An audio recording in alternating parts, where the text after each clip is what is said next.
applied for my unique tax reference. That's the first duty I had to perform. This took an age, so be prepared to wait several months, if not longer. One of my first business tasks to complete was to ensure I complied as an estate agent by being aware of all the relevant legislation that applies to the estate agency industry, and then applying for a membership to the required regulatory bodies. This is especially the case when it comes to potential for money laundering in property transactions. Properties are often purchased to launder cash or to generate funds in terrorist activities, so one must be vigilant to ensure that sellers are not behaving suspiciously with the intent to buy or sell to perform a criminal act, and if they are, that any suspicious activity is reported to the authorities.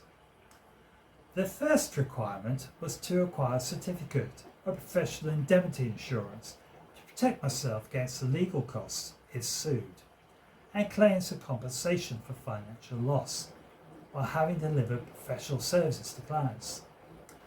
This would then facilitate my registration with a property ombudsman. The TPO operates to resolve any disputes between the consumer and agent to ensure best practice at all times.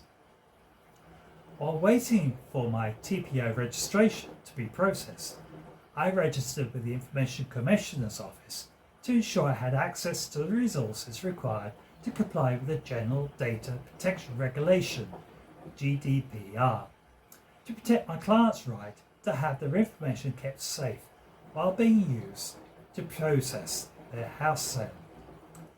Then I applied for a business bank account to keep my business finances separate to my personal finances.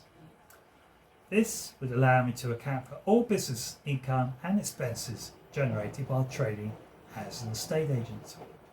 Lastly, I applied for a DBS criminal record check to ensure that clients know that I do not have a criminal record, so that they can feel safe when working with me to sell their property. Having joined the TPO, I now had all the documentation required to apply to the HMRC for money laundering supervision, a legal requirement for any estate agent to be able to trade. There are links to register with the authorities mentioned, listed in the description below, for those of you that need to register or to renew their registrations.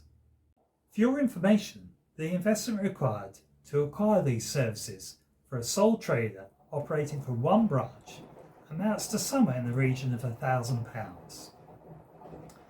Having registered with the HMRC, I then created an anti-money laundering policy document to outline the procedures and processes that my business will follow to ensure I remain compliant in conducting all business sales transactions.